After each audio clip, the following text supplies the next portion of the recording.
Okay, good morning. Week 7 workshop. So we're going to finish off now with what we started on Tuesday, talking about self-promotion. So what we're going to do, I'll go through the final slides, give you the final guidance, and then there will be a period for you to all focus on the practical exercises, and then we'll meet up towards the end of the session, and I'll give you a little bit of guidance about next week, and also I want to also answer a couple of questions I've had via email about internships, but I'll say them to everybody so everybody benefits from my answers. Okay, let's begin with the PowerPoint. Oh, incidentally, I was hoping that we would have a visiting speaker today, Cardalyn, but as I mentioned on Tuesday, she was only 50-50 that she could possibly make it. And she can't, unfortunately. But you will hear from her at some point. I can't say when. It might be after Easter. But I definitely want her to speak to you before you really start the magazine project in all seriousness. Because Cardalyn set up a magazine. So it will be great advice and a good illustrative example of what's possible with a magazine. So at some point you will hear from Cardalyn. I'm sorry, and she's sorry that it won't be or can't be today. Hang on a second, we've got another late arrival. Okay, PowerPoint. So let's go on. Slide number 2. I gave you the example at the end of the session on slide number 2 of what I called a successful pitch email. And thinking about it, it wasn't really. It was only half successful. This was my pitch email to the New Statesman magazine, and thinking about it now, if looking back, if I was to do it again, I would have been a bit more tenacious, and I would have kind of persisted with that idea, because it was a good idea and it still is a good idea, but like I said, I didn't have time on my hands at the time, so I moved on to other things. But it did open the door, and it did elicit a response from the boss, and it did engage me in a conversation with the key people. So I mean, this is an important thing to remember when you're pitching ideas. You probably won't get a yes please with your very first pitch. You might have to pitch it 10 times, believe it or not, to get any sort of positive reaction. So one of the main lessons today, and indeed for this whole module, is that you need to develop resilience. And it is very tough, and it can destroy your ego when you get good ideas rejected, but that's unfortunately just how it works. And it's the same with applying for jobs. I'm sure you know that. You know, life is all about disappointment sometimes, but eventually you will get there. So just be persistent with your pitching, and focus on it. Anyway, slide number 2. So a recap from Tuesday. Like with anything, folks, writing pitch emails is all about practice. The more you do it, the better you will become at it. Second point, there's a lot of P's on this slide, I've just noticed. 3 practices: personalize, precise, polish. Next one. So yeah, second point, personalize it. What I'm going to recommend is that you use my email as a template, but as I said, it's quite long. You can personalize that. You can literally copy and paste it from the PowerPoint onto a Word document, and then change it to match your circumstances and the person you're writing to, and the idea that you're promoting. So you can use my template and then personalize it, but also be very precise as well. As I said on Tuesday, editors like to know that you know what their publication's all about. You know, so tell them what, or suggest which part of the magazine it might go into, for example, and obviously how it ties in with current news and so on. Hang on, we got another late arrival. So personalize it and be very precise. Get to the point. You know, be succinct. Don't use 10 words when 2 would be better. Remember, editors are really busy. And they want to know the facts in brief and directly and clearly. They don't want to have to read through a 3-page email to understand what you're talking about. And when you've done your pitch email, give it a polish, give it an edit, give it another polish, check it, edit it, check it, polish it, improve it, make it good, check your punctuation, and then send it. Because, as I say in point number 4, first impressions are hugely important. So imagine that you're the recipient of this email and they've never met you before. So as soon as they read the subject line, you're making an impression on them. So it really needs to be professional and accurate and direct and to the point and purposeful, you know. So make sure that you make that really good, strong first impression. And as I said a few moments ago, disappointment is inevitable when you're pitching emails. And I still get disappointed after all these years of dealing with disappointment. You will get lots of rejections, and you also will get lots of people who don't even reply. And you might think, oh, that's bloody rude. But like I say, editors are very busy, and they're also bombarded with ideas from other eager young journalists who want to write for their publication or do some sort of work for them. So unfortunately, folks, it's a fact of life. And if I were able to, I think, teach you one skill for this whole module, I think it would be that one, how to deal with disappointment, because it's an incredibly underrated skill. And it's very difficult to teach as well. The only way you can really learn how to do it is to do it, to experience it and deal with it. But anyway, we can talk more about that later in one of the later classes, maybe, some of the sort of psychology of freelancing, because it is quite important. Talking of freelancing, please don't forget, every time you work on and send a pitch email, you should make a note of how many hours it took you to do from start to finish, and you can include it in your activity diary, and that counts as internship hours. I hope everybody understands what I mean by that, because I had, like I said, I had an email about internships, and the person who sent it was a bit stressed out about how she's going to find the hours and so on. So if you spend 2 hours working on a pitch email and you send it off legitimately to a magazine or another publisher, you should make a note in a document, you know, Friday the 5th of March, 2 hours writing freelance pitch emails to the New Statesman magazine. So that's 2 of your 120 already, you know. It doesn't sound a lot. But as I think Buddha said, every journey starts with a single step, you know. So think about it that way. So every time you work on a pitch email, and it does take time, it might be 2 hours work, then that counts as your freelance hours. So even if you have an internship lined up, or you're doing an internship, you should still make a note of this sort of work that you're doing, because it's good variety. And when you do your assessment 3, it will be more of a great story when we read your assessment 3, your account of your internship time. So I hope that makes sense. So just to reiterate, any time that you do something that a freelancer would do, for example, improving your website content, or making promotional videos, or coming up with ideas, or whatever it might be, that's the sort of stuff that freelancers do. Then you can add them to your internship hours. You can put them on the tally, if you like. Okay, so that's writing a pitch email. Any questions about pitch emails? You're going to have a go at doing one of these later, by the way. So you've got that to look forward to. Any questions? Good. Okay.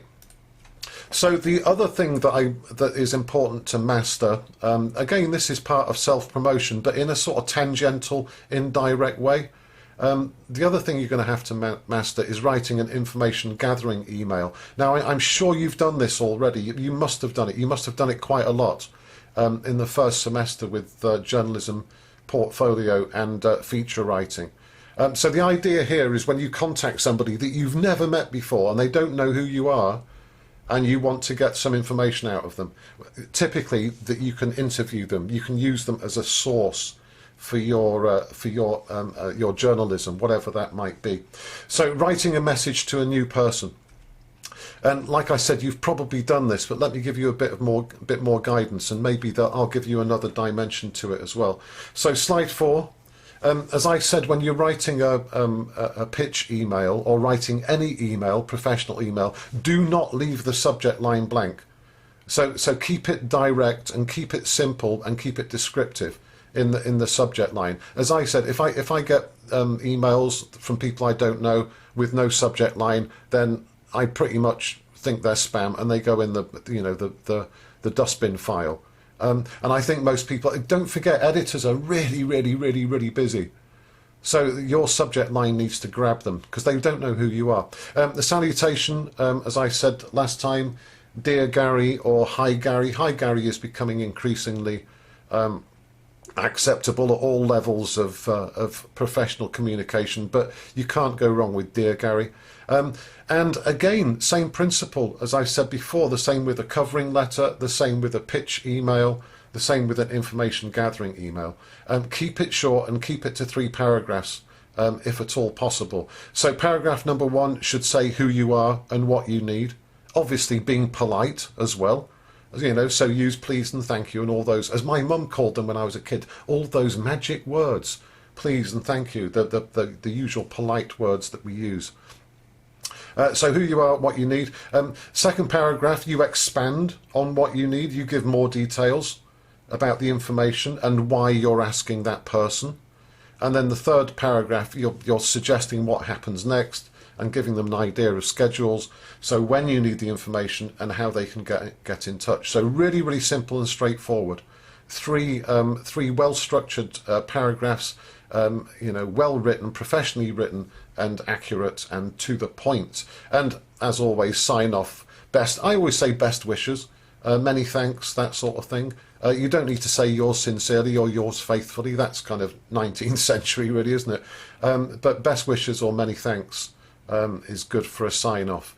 And also think about, this is in brackets because you might want to think about doing it. Maybe it's a bit early, but your website and your social media, so that the recipient can check you out and know who you are and know that you're credible. This is where your website again becomes the focal point of your online presence. And that's why next week we're going to put so much emphasis on getting the website right. So they're pretty straightforward when you think about it. There's no great mystery. 3 paragraphs. Say who you are, say what you need, tell them why they can help, be polite, and give them a schedule. It's really as simple as that. And like I said, folks, once you've done it, you can copy, paste it, and then fine-tune it and customize it for your next information gathering email. And don't worry, I will give you an example. A question which comes up every year, and I'm going to anticipate it because I suspect somebody in the class is wondering here, is when you're writing it now, at this stage of your career, what do you call yourself? And I've seen on the right-hand side there, students use all of those phrases. And I guess, folks, that the choice is yours, what you call yourself, but you do need to call yourself something. Particularly if you're writing from your Roehampton account. So some of you may just be tempted to say, I'm an MA journalism student, a student or a journalism student, or an MA journalism student, or a student journalist. I think if I was in your position, I would use a phrase like aspiring journalist, because the key point is to not tell a lie, obviously, is to tell the truth. But me and some of my colleagues had a discussion about this a few years ago, and one of my colleagues, I won't say who, it's not a bad thing, but he doesn't think that you should call yourselves journalists because he argues that you haven't actually graduated. But I disagree with that, and I think that part of what the digital revolution was all about, you know, the fact that you can set up your own website and you can write articles without being qualified or without being employed. Everybody is a journalist now. So I personally think you can call yourself a journalist. But if you want to go down the middle, I would say aspiring journalist, or you could say you're a freelance journalist.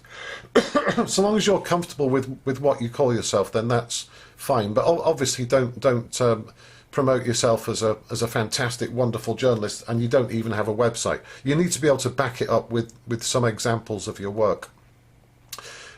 So when you write that first paragraph, when you say who you are, you know, just have a think about how you're, what are you comfortable with? I think aspiring journalist, an aspiring journalist currently finishing an MA in journalism, something like that. But that is important, what you call yourself. Slide number 6. Slide number 6, some caveats, some things to watch out for, just to remind you. And, you know, it's exactly the same as with a covering letter. It's exactly the same with a pitch email. If you're writing an information gathering email, make sure you go to the right person. Typically an expert. You know, we've seen a lot of that recently with COVID. experts have had a very good year because we want to know about infectious diseases, you know, and so we go to experts about infectious diseases.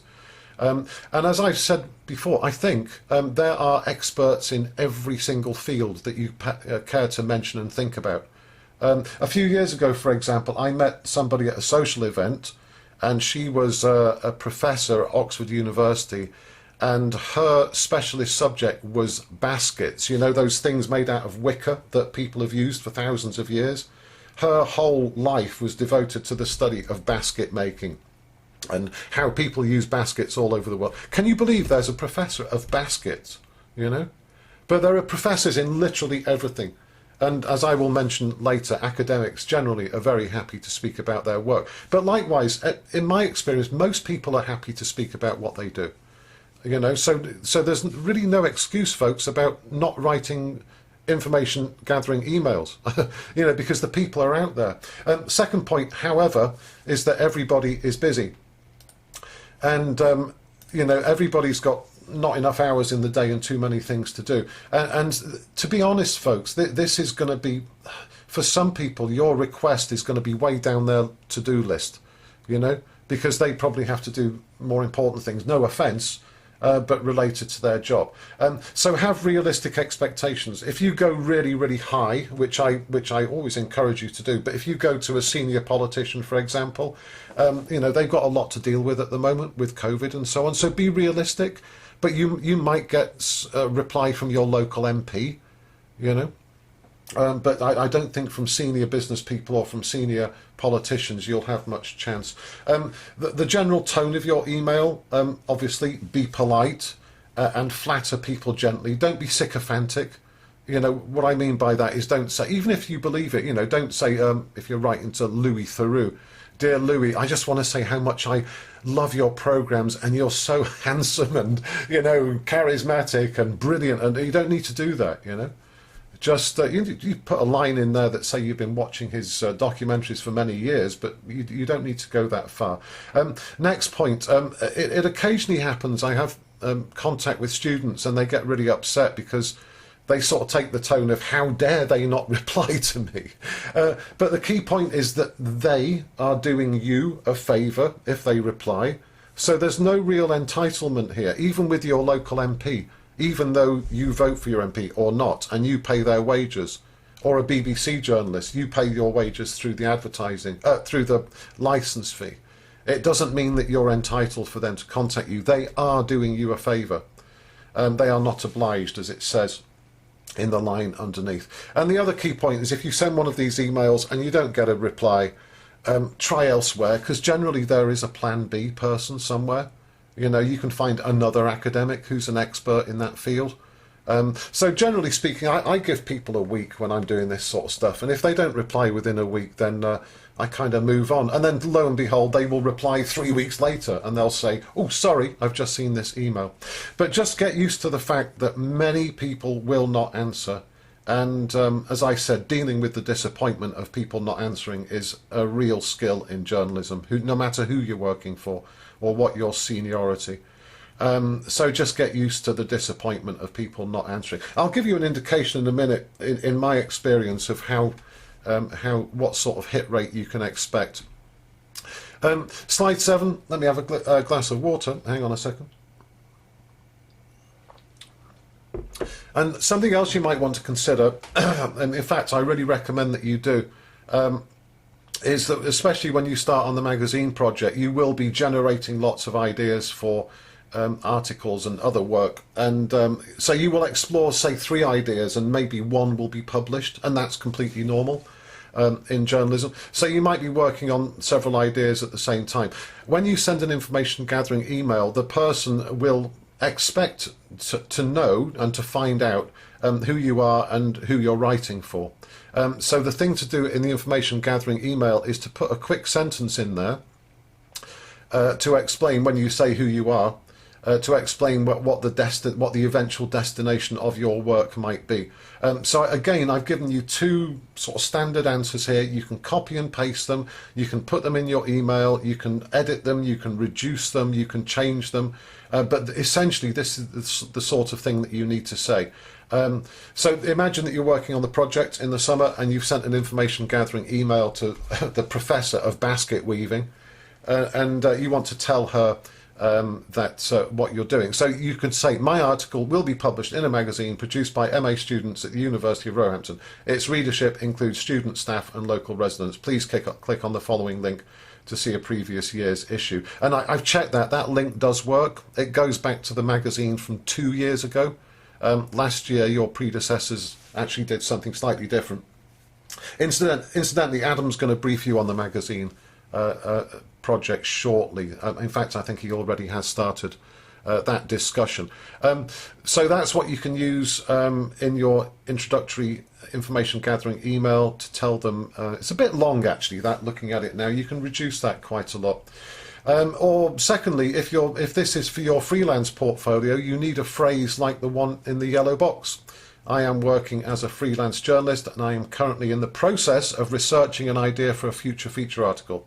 I have not yet been commissioned, but my target publications include the New Statesman, the Economist, the Spectator, whoever it might be. And that paragraph is actually completely normal. When I was a freelancer, I was forever working on ideas before I got commissioned.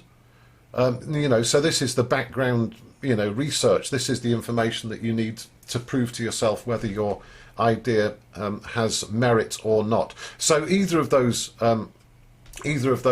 paragraphs or something like that, you need to include in your information gathering email. Just an overview of what it's all about. People will expect to know where their name might appear, but it's always might, because you might not get published.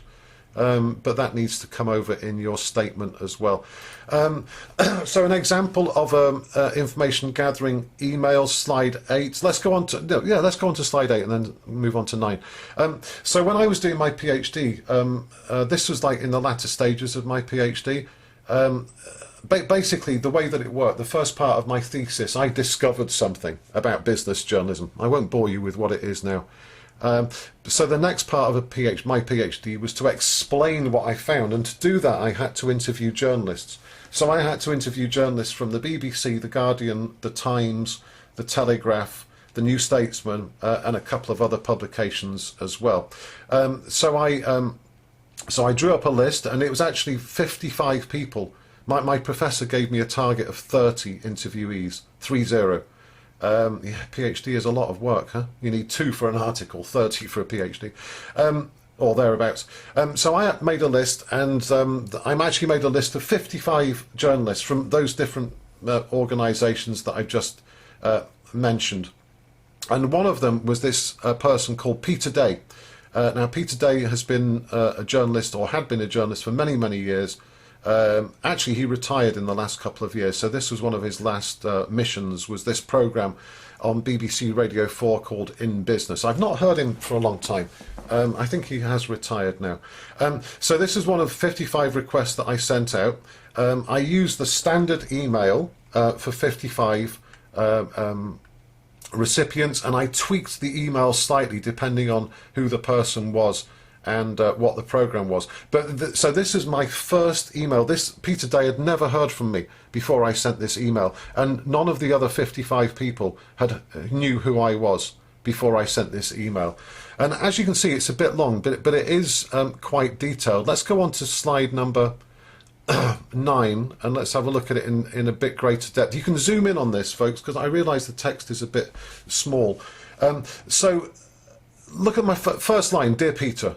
Right, you can't go wrong with Dear Peter. First line, I wonder if you could help with my research. Now, I know from listening to Peter that he's quite an intelligent bloke, and I did check him out on Wikipedia, and he's well educated, and he does and he's written books. So somebody who is of that frame of mind, you can be pretty sure that they're going to be interested in research. So I hit him with the word research right at the beginning. Second paragraph, I give some background, where I'm studying, and my thesis, and then the paragraph after that, the next chapter, will be based on interviews with journalists. So, just in a couple of hundred words or 100 words or so, he knows exactly what my mission is. paragraph number 4, and I put this in. I always try and do this when I write this sort of email, is to just give somebody a bit of gentle, subtle flattery. And if you choose the right words, you can do it without being really over the top. So what I wrote, naturally, to have gravitas, my thesis needs to have a strong contribution from BBC economics and business journalists, and I'd very much like to incorporate your views into my research. So that I was quite proud of that paragraph, because it does flatter him, but with also being descriptive. So this puts Peter in, oh, you know, he wants to talk to me. Anyway, paragraphs 5 and 6, so that they basically lay out what I would like. So a short interview, 40 minutes. I've given him an indication of how long I need. My next paragraph, my diary's pretty flexible. I could come to London, or we can do it over the phone, etc., etc. And then finish off with, if you've got any questions, please do not hesitate to contact me. And otherwise, I look forward to hearing from you. And again, as I did with my New Statesman article, email, I put in a little PS at the end, putting academic objectivity to one side for a moment. I've been a fan of In Business for many years, but please don't let this sway your decision! Exclamation mark, joke, smile. So that gives it a nice little a personal touch at the end. So after that big build-up, folks, you'll be pleased to know that Peter agreed to be interviewed by me, and he was great value and very interesting and incredibly enlightening. And yeah, and it's really weird because I'd heard him on the radio so many times, and there I am. It's almost like I was interviewing the radio, you know. So that was good fun, interviewing Peter. And the key point here is that this letter, or this email, or a variation of it, I sent it 55 times, and I got 26 interviewees. And when I told my PhD professor, he was very pleasantly surprised that I got so many. And the other thing is that I really aimed high with this. So I was aiming at very senior BBC, Guardian, Telegraph, Times journalists. I interviewed several editors and section editors, like, for example, the business editor of the Sunday Times. So the point really here is that if you do it right and you structure and, you know, write a good email and you send it to the right people, you know, and pitch it in the right way, there's no reason why you shouldn't be successful. You can expect, on my basis, a hit rate of well, almost 50%, which is not bad, really, is it? You know? So even if you get 1 in 4 or 1 in 5, I think you're still doing well, because people are incredibly busy now. So as I said, folks, you can copy and paste this. I mean, this is very different to the sort of email that you're going to do, because this is all about PhD. So you can change the word PhD for article or whatever it is that you're doing. But just more than anything else, look at the structure of it and the language, the tone of the language, the structure and the language. So you need to use this as a starting point, reduce it, and then you can, once you've done it, as I said, you can do it to you can reuse it and send it again in a customized form. Slide number 10. So how do you find people for information gathering? And this comes back to what I've said since day one. You need to consume journalism regularly, and also, I would say, randomly. So one good thing to do is, and I do it, I still do it now after all these years, if I'm reading or doing some design work, I listen to, in the background, BBC World Service or BBC Radio 4. And the reason I do that is you get an endless stream of stuff that you would never normally listen to from all over the world, and it's really good quality stuff. And the number of times I'm half listening to the radio, the World Service, and I hear somebody being interviewed, and it's relevant to something that I'm doing. There was a program on the other week, and there was a professor on there called Selina Todd, and her book that she's just published is very in the right space for my next book. So I made a note of her name, and I've got a note to drop her an email and to see if I can get some information out of her. But it works beautifully. So if you do that sort of random consumption, it's really good. Last year there was a fantastic example. I was listening to this program. Again, it's not something that particularly interests me, but I heard it on BBC Radio 4 on the archive, called Witnessing the Worst, and it was a program all about female war reporters. and I listened to it, and it was fascinating, as you can probably imagine. But it also prompted me when I heard it. One of the students, one of your predecessors last year, she wanted to be a war reporter. So I mentioned this program to her. So what you need to do, if you want to be a war reporter, you need to familiarise yourself with people who are currently war reporters. And one reason is that you can get in touch with them and ask them, for example, if you want to write an article about female war reporters, just get in touch with the people that you basically aspire to be like, you know. So there's nothing wrong with that. And journalists do, like I said, generally like to talk about their work. Slide 11, and the way to do it is to obviously find them on social media, and that's one of the great things about social media. You can direct message people, you know, be bold, write something like in slide 11, short, polite and direct. I heard you on the Radio 4 programme Witnessing the Worst, and I wondered if I could interview you for an article I'm writing, etc., etc. It'll take about 30 minutes. We can meet on Zoom or Skype. Much appreciated. Many thanks. And you can actually get some quite good success with this. And I really recommend it as a way of, well, making contacts in journalism and in the media, but also getting some really good information for your wonderful journalism that you're going to produce between now and the end of the period, at the end of the year. So find them on social media and get in touch with them. And that's a really, really good route. That has revolutionised, I think, journalism. The fact that you can get in touch with high-profile people like never before. In the old days, you probably have to write them a letter. You know, can you imagine how long and that would take and how unsuccessful it would be? Slide 12, don't be discouraged. Give it a go, folks. You don't know until you try.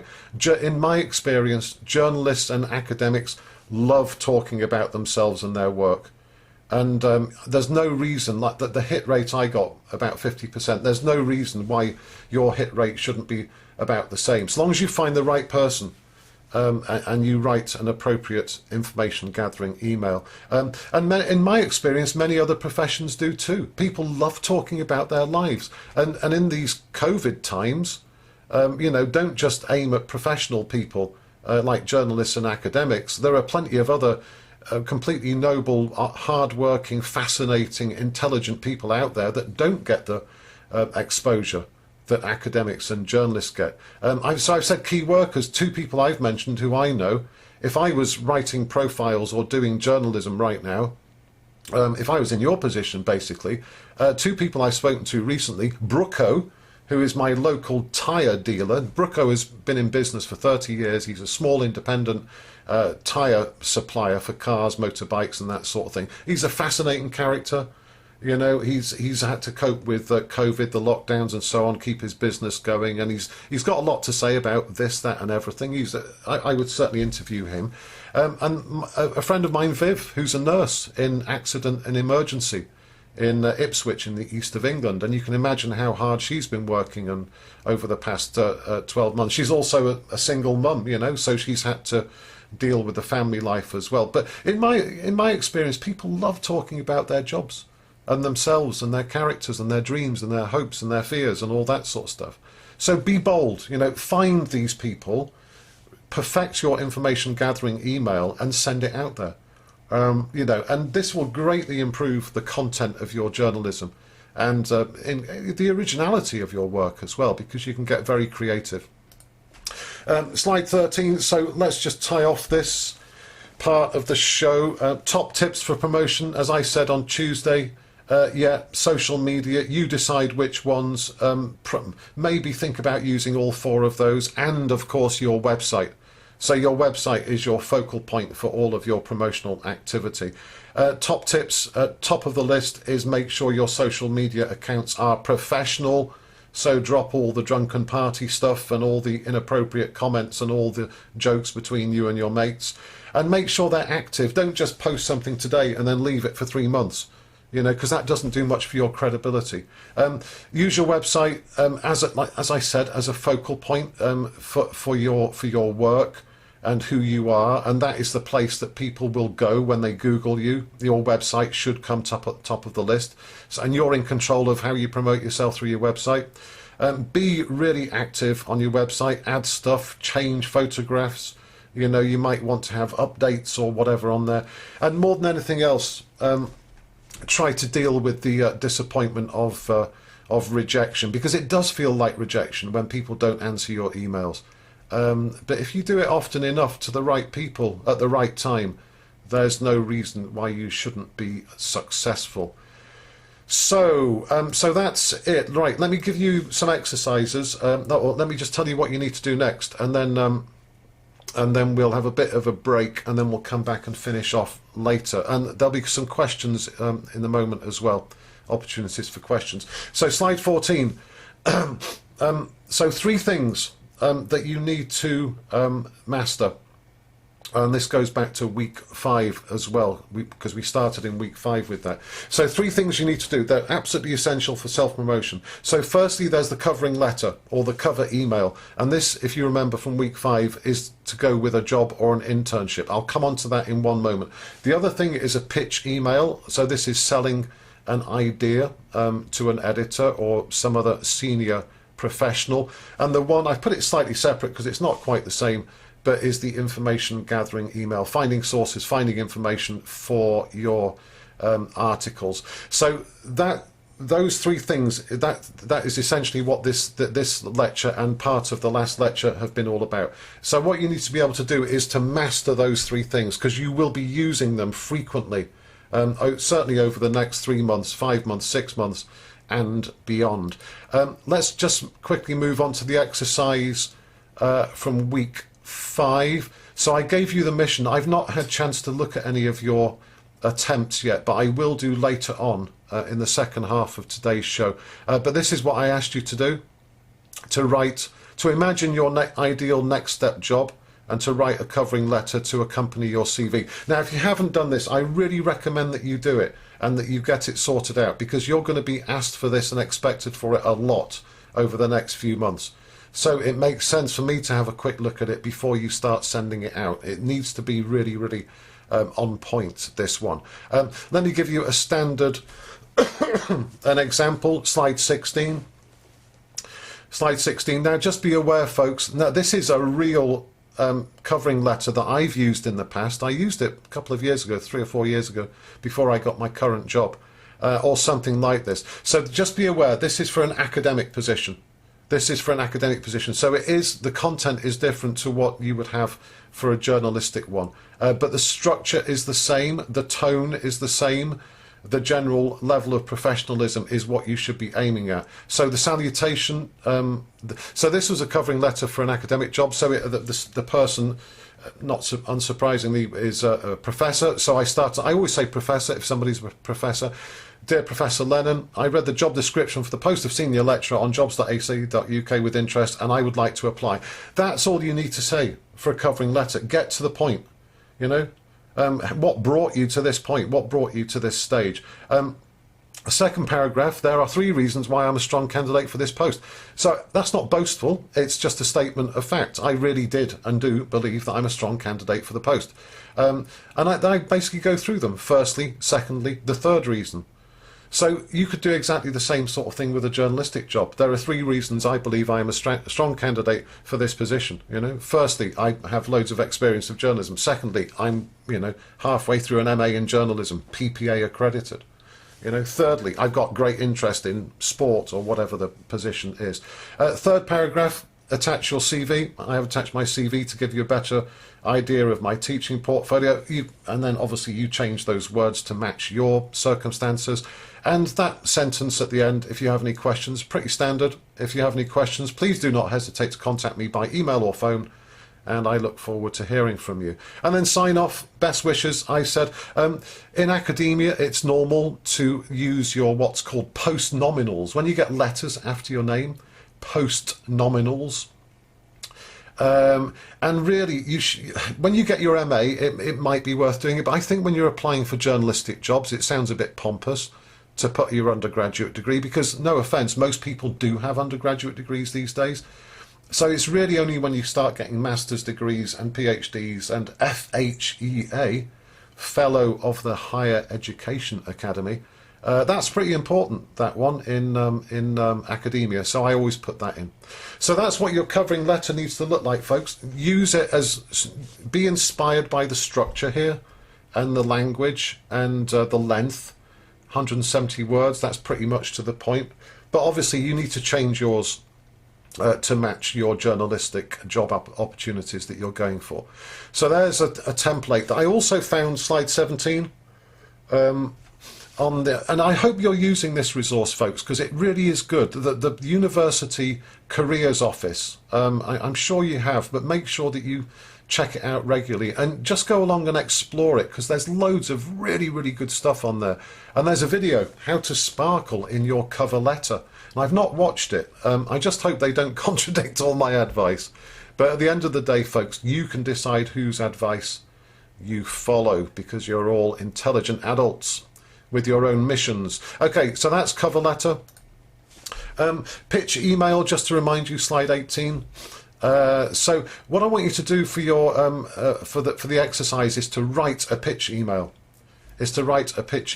So think about an idea, and as I said before on Tuesday, if you have any problems with ideas, go back to the workshop in week 1 when I go through creativity. You really need to come up with a constant stream of ideas. It's desperately important. And there are techniques that can help you along your way. So make sure before you write this pitch email, it's the right publication, the right person, it's the right subject for the publication, and it's at the right time of year. As I said, some journalism is seasonal. Slide 19, this is just a recap of what we did on Tuesday, so you can come back to that when you're working on it. Slide 20, that's just a recap of information gathering email. We've just gone through that. And slide 21, right, so what I would like you to do, folks, between now and the end of the session, this is your opportunity to make sure that you have got some feedback on your 3 email templates. So what you should have, ideally, at this stage of JEE, you should have a folder in Word called JEE, and you should have 7 documents in there by the end of the class, or by the end of this week, or you can work on them over the next week or so. So you should have 7 documents in there. Ideally, you should have a standard template for a cover letter. Okay, so what I suggest you do is work on that, and hopefully you've done some work on it already, and between now and the end of the class you can show me, you can get some feedback on that. Also, you should have a template for a standard pitch email, because you will be using that frequently between now and the end of the course. And you should also have a template for an information gathering email. So I would suggest that if you haven't done so already, you open a new document called cover letter, another one called pitch email, another one called information gathering email, and produce a template for each of those, and I will give you feedback on them. Those are if you like, the 3 weapons that you have in your self-promotional armory. And the other 4 things that you need, slide 22, these are the 4 key documents that I spoke about in week 5. Again, everybody needs to have these in your folder called JEE. You need a 150 word profile for inclusion on your website, a list of potential journalistic content for your website. We did that in, I think, week 1. Your CV, you worked on that with our colleague from the Careers Office. And also, this is business plan, your plan A and your plan B, where you want your career to go. So these 4 documents on this page, we're going to start using them next week, because next week is website, and then we've got business plan. So all of these 4 documents, there is reason for this. All of these 4 documents are preparation for your website and your business plan. And you need to get them right and polished and improved and fine-tuned before you actually go live with your website. So just to recap, folks, between now and the end of class, let's focus on these 7 documents. So slide 21, you've got 3 email templates. Slide 22, you've got 4 key documents. So there are 7 documents you should have in your JEE folder. Don't worry if you haven't got them all now, but you need to work on them in your own time between now and the end of the semester, and beyond, actually, with the magazine project. So has anybody got any questions? You do them in whatever order you like. That's not for me to decide. But just be aware that I'm going to be, metaphorically wandering around the class later And if we were meeting in a real room, I'd be looking over your shoulder and reading your documents and suggesting how you can improve them. So everybody, between now and the end of the class, this is your big opportunity to get real life feedback on any of these 7 documents. Okay, anybody got any questions? Do you all know what you need to do? I presume that's a yes. Okay, right. So let's just, where are we? Oh, it's perfect timing again. So 10 to 11. Let's have a break. So I'll come back at 11:15.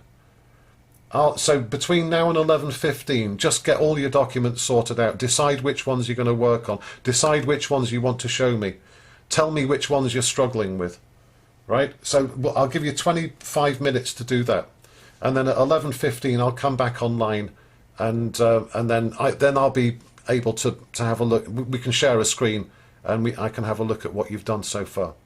So no questions, yeah? Good. Right. So see you all at 11:15.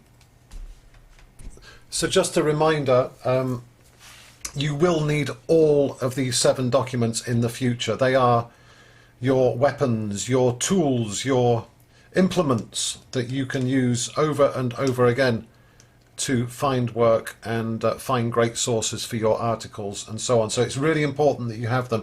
And in future weeks, I will say to you, you know, show me your plan A, plan B, show me your CV. So you need to have those documents sorted out. But we're not going to come back to them now. You've had all the coaching on those that you're going to receive. Next week and week 10 is going to be devoted to website and business plan. That's assessment 2. And as you know, the deadline for that is way down the track, but I strongly recommend that you start making progress on both of those over Easter, basically. So we've got 3 more weeks and then Easter. The final week of term is the 26th of March. So I suggest that you get your website and your business plan moving in the right direction, work on them over Easter, so that when you come back in the new semester, then you're ready to start on the magazine project. In terms of the magazine project, Adam is the font of all knowledge on that, so he's keeping you up to date with the format, how it's going to work, and he will give you more details on the structure, the schedule, and so on. So don't worry too much about that, but if you do worry, then Adam is the person to speak to. Let me just have a couple of words about internship, because in my experience, this is the _1 thing that concerns students at this stage of the year. And I've had a couple of emails from people about internships. One of the people, her email was very positive and she's got it all sorted and she's moving in the right direction. Well done. Excellent. The other email was at the other end of the spectrum, and this person was extremely worried and doesn't know how she's going to do it, and it's all very stressful. So I'm imagining that most of you are going to, well, all of you by definition will be in between those 2 positions.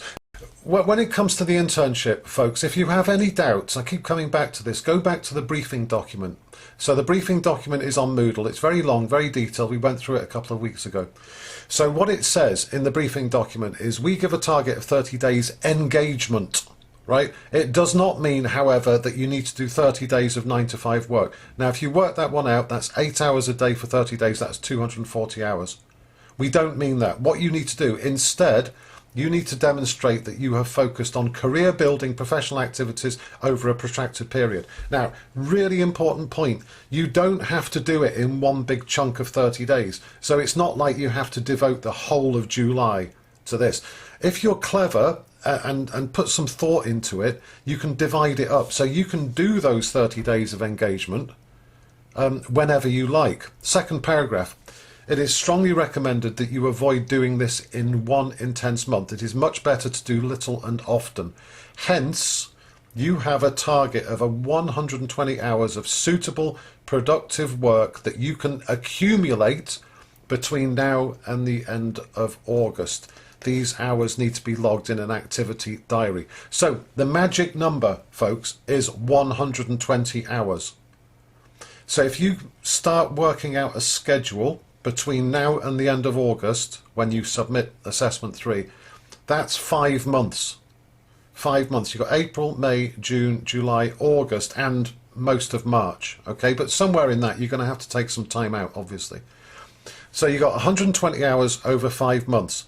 If you work that one out, that's 24 hours per month. So if you theoretically were to start now, you do 24 hours in each month. And you can divide those hours however you want. So you can do 1 hour today, and if you want, 23 hours tomorrow.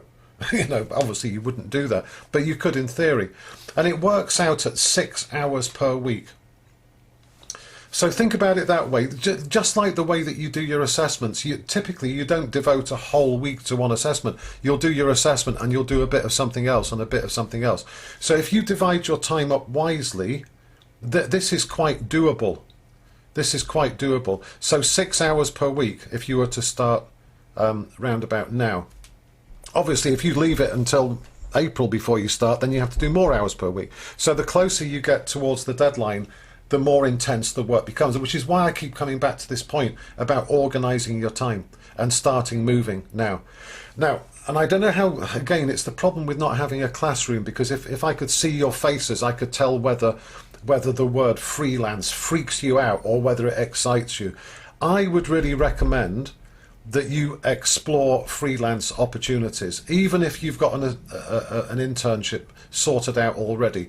And being a freelancer, as I pointed out in previous weeks, it doesn't actually take that much. You know, you're not going to have some sort of morning when you wake up and you realize that you've been reborn as a freelancer. It doesn't work like that. You become a freelancer by doing the sort of work that freelancers do. So I don't know if you can see my slide, but at the bottom I've given you 3 examples. Let me give you 3 examples. Susanna's just asked the question, does the time we spend applying for internships count towards the hours? I'm going to say no on that, Susanna, but I will double check that, because we had a debate about that. Well, me and my boss had a debate about that a couple of years ago, and I forget what the outcome was. I'll come back to that in a moment. So database, so an example of freelance work. So if you do what I call database work, so if you spend 3 hours at your laptop with Google and LinkedIn, and you devote 3 hours to finding suitable magazines and the names of editors, that's what I call database work. That is you doing your market research. So market research, database work, if you're developing a database which you then use to try and find freelance work, that is legitimate work.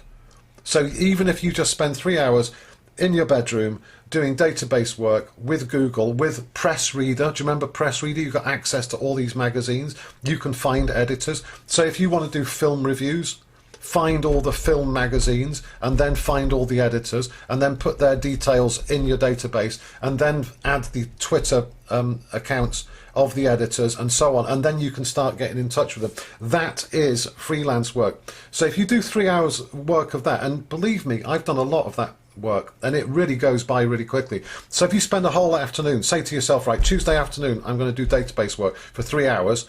At the end of Tuesday afternoon you can go to your activity diary for your internship report, and you can say 3 hours, March the 5th, database work, market research, and then put the 3 hours down. So that's 3 hours away from your 120. So now all you need to do is another 117. And it's like walking up a mountain. That's how you get to the top of the mountain. It's step by step. So do 3 hours database work. Something else you might do, background research for an article. So you might have an article idea that you want to sell as a freelance piece of work. You need to do some background research. So you can lock this, and that's what freelancers do. A lot of your time will be involved in thinking about ideas, developing ideas, sending information gathering emails. That's research. That is valid freelance work. So let's say on the Wednesday of 1 week, you do 2 hours of research on a Wednesday afternoon. So you've done 3 hours of database work on a Tuesday. You've done 2 hours of background research for an article on Wednesday. And then on Thursday, you send your pitch email. Because you've put a lot of work into it already, you don't need to start from scratch. You spend time polishing it and customizing it and checking it. That's 1 hour's work. So database work 3 hours, background research for article 2 hours, pitch email 1 hour. There's your 6 hours. You've done it. That is 6 hours of freelance work. So if you do that every week between now and August, you've done your internship. And at some point you will get some work. How do we? Susanna's also asked, how do we evidence the research other than information gathering emails? You don't, Susanna. You don't have to evidence everything. Can I just say about the evidence? If you go back to the briefing document, it says notable moment. It says something like notable moments. You know, so for example, if you pitch an article to the New Statesman and you get a reply that says yes, please put that down as your evidence. We're just going to have to trust you, folks. That you've actually done it all. You don't have to evidence everything. You don't have to evidence everything. Shannon, you've got a question. Hiya, yeah, I was just wondering, sorry if you've mentioned this Go already, but I was wondering, is there like a document template which we'll use, or do we create our own in Word? For what? Sorry, Shannon. To document our like internship. Oh yeah, go to everybody. If anybody's got any doubts, let's do it now. Go to JEE, go to week 5, Moodle. It says MA Journalism Internship Briefing Document. Everybody open that. Susanna, did that answer your question? You had two good questions there, Susanna. Did I answer them effectively?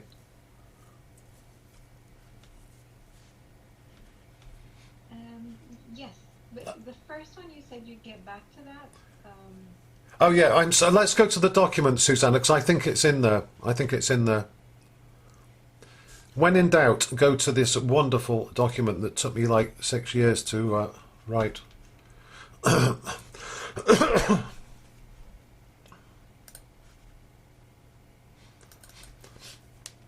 Okay, Shannon, you asked a question about... I've got so many windows open here. So activity diary, I think it was, Shannon. So if you go to... You ask about a template. Okay, everybody look at page 7. It says date, weekly activity, hours. And it's got the date and it says what you did and it shows how many hours. Shannon, does that answer your question?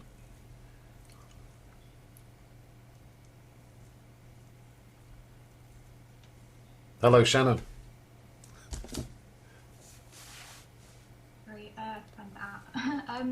it does, but I was just wondering, do we create our own document and then just kind of freestyle as in how we want it? Yeah. It's all in there, Shannon. If you go read the, it says on page 5. So at the bottom of page 5, you need to submit a 1,500-word internship report, which is like an article, right? And then you need to have point number 2, a simple activity diary in table format that shows what you did and when. Maximum 1,000 words. And I think, Susanna, this mentions one of your questions, or underlines it. Evidence of notable activity. Notable activity. So you don't have to do everything. Susanna, let me just answer your other question. I've got a feeling that the answer is no. If you're just applying for internships... Oh, no, it's on there. Susanna, page 7, second point on the table. Applied for internship with OK Magazine. So it does count. Sorry, Marwa, I'm sorry it's breaking up. I am recording it, don't worry. Okay, thank you. Susanna, is that okay? You've got that, yeah? Yeah. Good. Okay, so that's actually quite generous, I think, because really that's just part of life. Really, it's not really extra. I think it's if you're pitching freelance ideas, then it is proper freelance work. But applying for jobs is just. But there you go. It's a bit of a bonus. So you get time. So it's good news. The more internships you apply for, you chip away at your hours. You know. So just think about how you're going to divide your hours. It doesn't have to be big blocks of 8-hour days. You can do it however you want. This is like the gig economy, isn't it? It's like, you know, Uber delivery drivers. This is how they do it. An hour here, 2 hours there. And that's how freelancers have always worked like that. That's how I worked as a journalist. And it's still the same now. I'm sure Charla would tell you the same stuff. Okay, so that's internship. So This really is in reply to one particular student who seemed very stressed out by this. Haifa, go on. Yeah, so my question is, what are the time you spend pitching or talking to the editors count as hours of the internship? If, say, I sent an email and this person wanted to call over the phone or over Zoom, etc. Will that be counted as produced hours? Yeah, so long as it's significant. So long as it's significant. I mean, obviously, if you have, for example, if you have a 5 hour conversation with an editor about an article, 5 hours, it's not really. I mean, you could say it's productive, but it seems a bit excessive.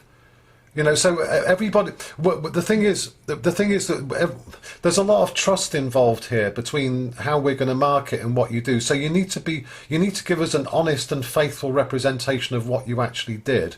But obviously, you can't sort of say, you know, it took me 7 weeks to write a 1,000-word article or something, because that's not really viable. So that's the long answer, Haifa. So you need to make a decision of I mean, you are by being a freelance, you are your own boss. You're accountable to yourself. So you need to decide what is significant and what is a reasonable amount of time. You know, if you spend 8 hours writing a pitch email, that's too long to write a pitch email. You know, does that answer your question, Haifa? Thank Yeah. Okay. Any others, folks? But you know, between now and the end of the semester, when we have question and answers in my sessions in JEE, I will answer your questions about internships. But please, everybody, go back to the document, because most of it is there. If you read it carefully, the information is there. And we have, like I said, we've already gone down this track with your predecessors last year. So everybody, just to put your mind at rest, everybody last year successfully did an internship, whether it's a normal internship in a magazine office remotely, or whether it's working as a freelance. I encourage you, like I say, to do the freelancing. You know, it's a good, gentle introduction to the world of freelancing, and it can be incredibly satisfying. If you get a commission, you will be jumping up and down with glee for the whole weekend, I promise you. You know, and the way you get a commission is by getting your work out there, getting your name spread around the world, you know. Okay, so any more questions before we finish, folks?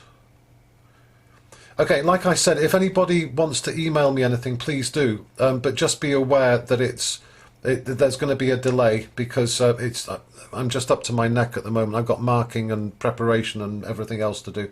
Same old, same old. But you can email it through. So I'll see you again next Tuesday at the usual time, 12 o'clock. So we're going to be talking about websites and business plan. Next week, websites and business plan. And then you've got your assessment week 9 with me and Adam. And then week 10, assessments is going to be website and business plan. Also, week 8 and week 10, you've also got visiting speakers on the Friday. So next week, you've got Angela. In 2 weeks' time, you've got Vidisha. So hopefully they will be useful, enlightening, and so on. And we'll try and get Cardinal to come and visit you in after Easter when you're doing the magazine. As always, folks, any problems, issues, drop me a line, send me an email. I'll deal with it as quickly as I can. Any final questions? You got loads to do, loads of preparation, loads of thinking. Any burning questions? Okay, and hopefully the new way of doing the audio file, I put it on YouTube. The link is on Moodle Week 7.